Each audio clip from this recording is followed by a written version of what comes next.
Hello, good morning everyone. This is Angan Public School online classes. Hope you all are doing good. Today we are going to do ENV workbook.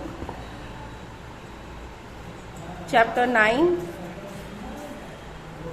Changing Families. Okay. Question number 6. Answer the following questions. Kiran's younger sister has been born in the family. How the Kiran will spend her day now? किरण के घर में एक छोटी सी बहन का जन्म हुआ है, तो किरण अपना पूरा दिन अब कैसे बिताएगी? तो Kiran will spend her day by using baby talk with her baby sister to make her simple, to make her smile. She will play with the baby instead of going out of play. Kiran अभी अपने छोटी सी बहन के साथ उससे खेलेगी, उससे बातें करेगी. छोटे बच्चों के साथ हम जैसे बातें करते हैं वैसे बातें करेगी, ताकि उसकी छोटी सी बहन हंसे, स्माइल करे, और बाहर खेलने जाने के बजाय वो अपनी छोटी सी बहन के साथ ही खेलेगी. Number 2. Has anybody in your family move to another village और सिटी बिकॉज ऑफ वर्क? क्या किसी काम की वजह से आपके घर में कोई भी गांव में या शहर में ट्रांसफ़र हुआ है? Yes, my uncle's son has to go to Mumbai since his office is located in that city. हाँ, मेरे चाचा का लड़का मुंबई शिफ्ट हुआ है क्योंकि उसकी ऑफिस अभी मुंबई में है. Number 3. What kind of special food is cooked at wedding ceremony? Wedding ceremony में यानी शादी में किस तरह का स्पेशल खाना बनता है?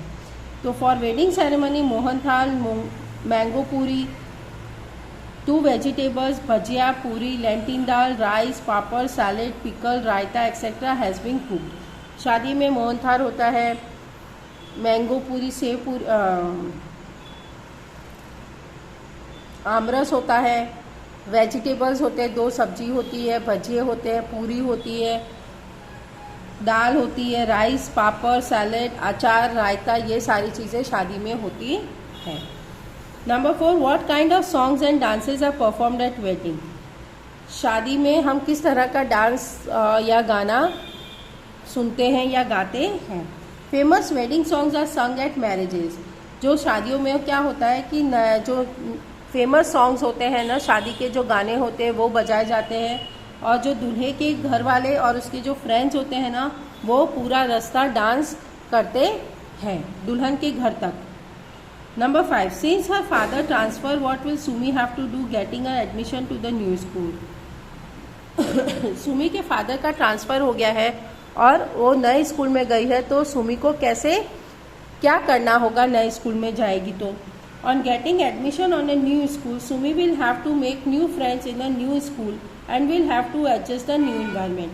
तो सुमी को अपने नए स्कूल में नए फ्रेंड्स बनाने पड़ेंगे और कुछ चीज़ों से उसको एडजस्टमेंट करना पड़ेगा. नए वातावरण में उसको एडजस्टमेंट करने हो सकते हैं. Number 6. Who is the most educated person in your home? आपके घर में सबसे ज़्यादा पढ़ा लिखा कौन है? तो my father is the most educated person in my home. मेरे घर में सबसे ज़्यादा पढ़ा लिखा मेरे पापा हैं. How do you address the elder of your who is the least educated person in your home? आपके घर में सबसे कम पढ़ा लिखा कौन है? My grand mother is the least educated person in my home. How do you address the elder of your family? अपने घर में आप बुजुर्गों को कैसे रखोगे, कैसे उनको? I address the elders of my family respectfully. मैं अपने घर में मेरे बुजुर्ग एल्डर्स जो है, ग्रैंड पेरेंट्स हैं, उनको बहुत रेस्पेक्ट दूंगी, बहुत आदर सम्मान करूंगी. What do we learn from the family? हम फैमिली से क्या सीखते हैं? वी लर्न यूनिटी, एक साथ रहना, कोऑपरेटिव, एक दूसरे के काम में हेल्प करना, द फीलिंग ऑफ कलेक्टिवनेस, एक साथ को जुड़े रखना. ये सारी चीज़ें हम फैमिली से सीखते हैं. What is a joint family? Joint family किसको कहते हैं? A family in which grandparents, parents, kaka kaki, brother and sisters or cousins live in known as a joint family.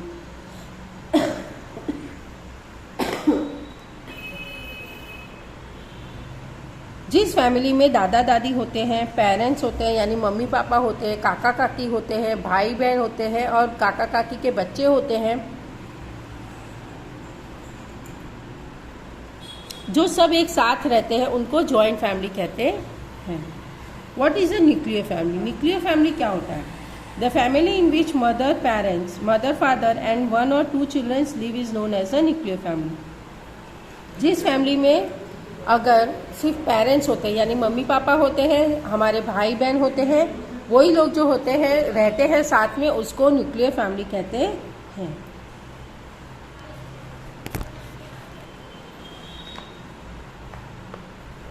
What is the meaning of child marriage? Child marriage का मतलब क्या होता है? If a boy और a girls get married under the age of 21 और 18 respectively, that is known as the child marriage.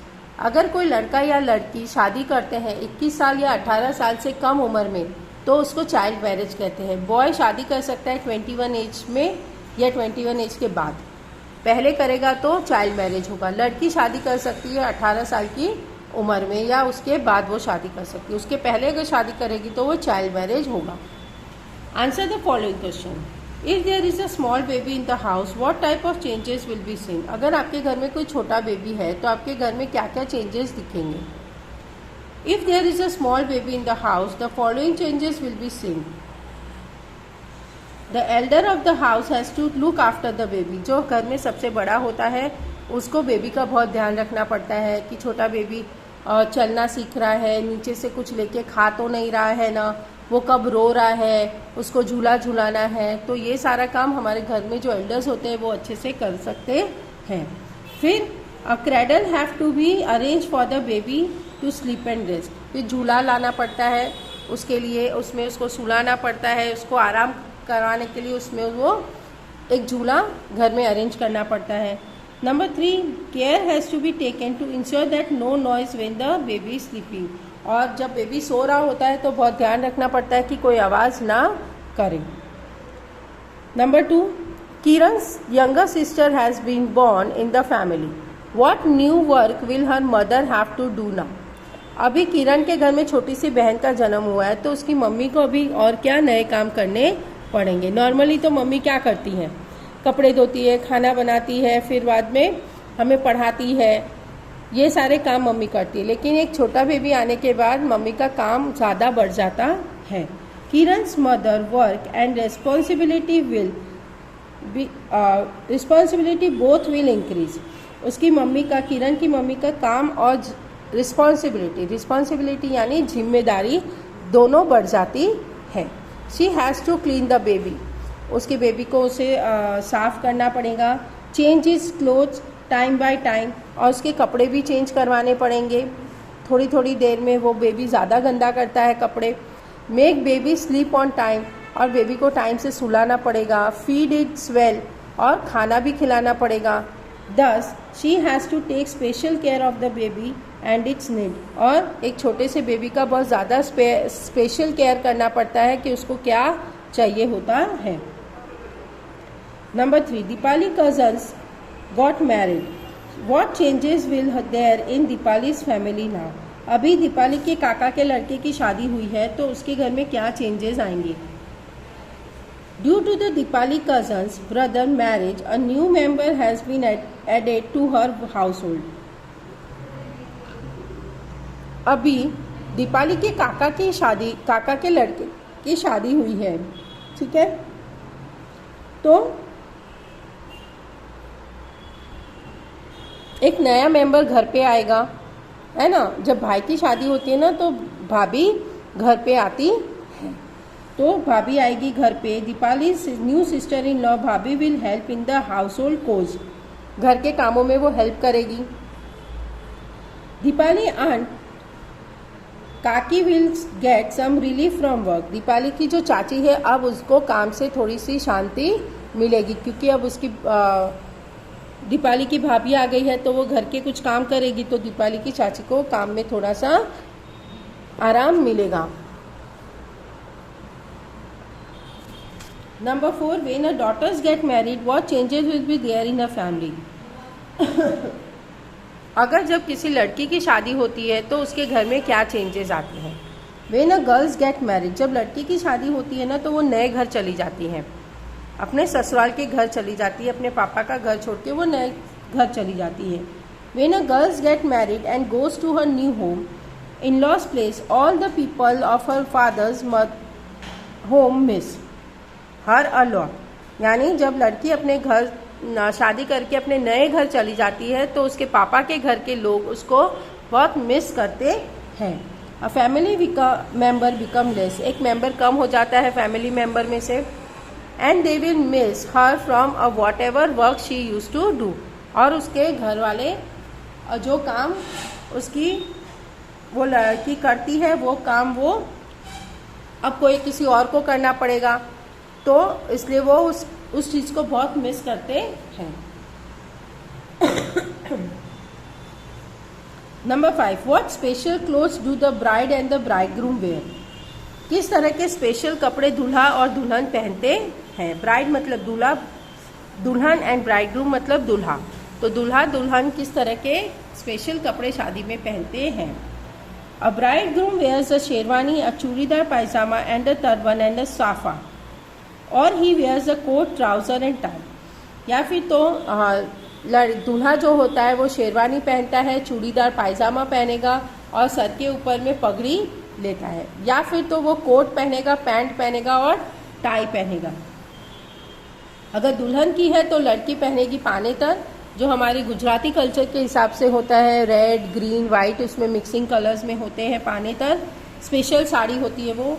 Blouse और petticoat पहनेगी. और एंड शी वेयर्स अ मोड ऑन हर हेड, यानी वो अपने सर के ऊपर एक मोड भी रखेगी, जो हेयर बैंड जैसा होता है उसको अपने सर पे रखना पड़ता है. और she wears a chaniya choli with heavy work on dupatta, या फिर वो चनिया चोली पहनेगी जिसमें उसके दुपट्टे में बहुत हैवी वर्क हुआ होता है.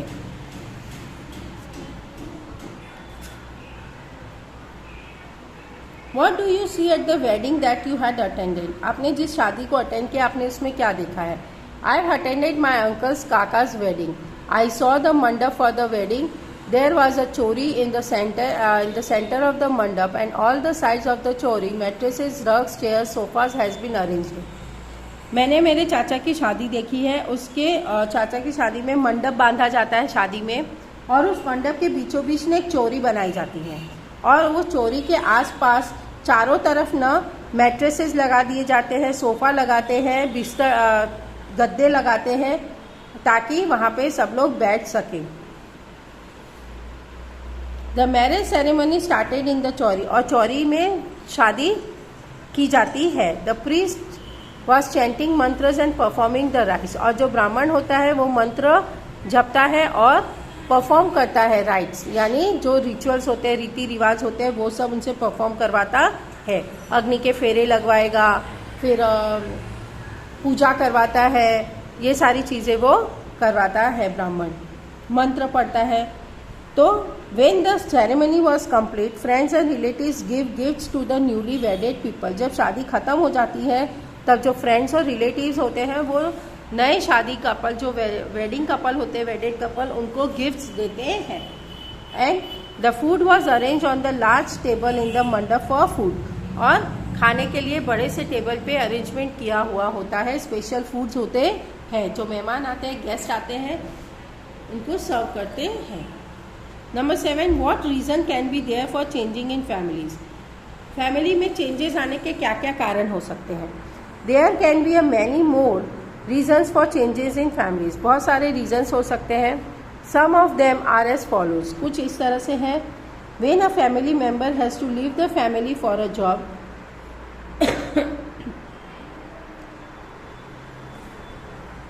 किसी फैमिली मेम्बर को अपने नौकरी या जॉब के कारण में घर छोड़ के जाना पड़ता है.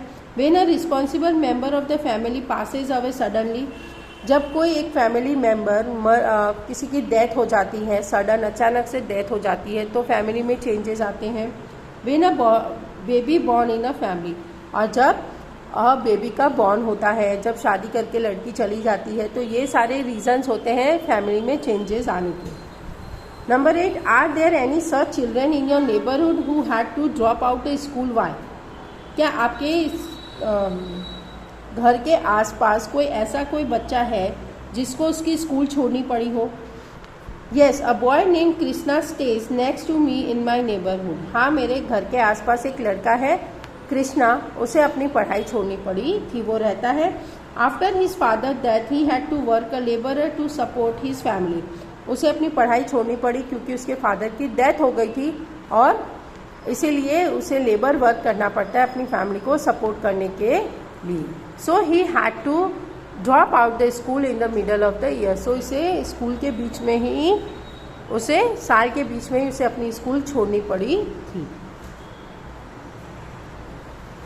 Differentiate between joint family and nuclear family. Joint family और न्यूक्लियर फैमिली में क्या क्या डिफरेंस होता है वो देखते हैं। The family in which grandparents, काका काकी, brother and sisters and cousins live together is known as a joint family. जिस फैमिली में दादा दादी रहते हैं, पेरेंट्स रहते हैं, काका काकी, भाई बहन, कजन्स रहते हैं, उनको जॉइंट फैमिली कहते हैं। और न्यूक्लियर फैमिली कहते हैं जिस फैमिली में सिर्फ मम्मी पापा रहते हैं, एक या दो बच्चे रहते हैं, उसको न्यूक्लियर फैमिली कहते हैं। Number 2, there is a no tension of work in joint family. Joint family में काम का टेंशन नहीं होता है, बहुत सारे जन होते हैं काम करने के लिए, तो इतना काम का बर्डन नहीं होता है।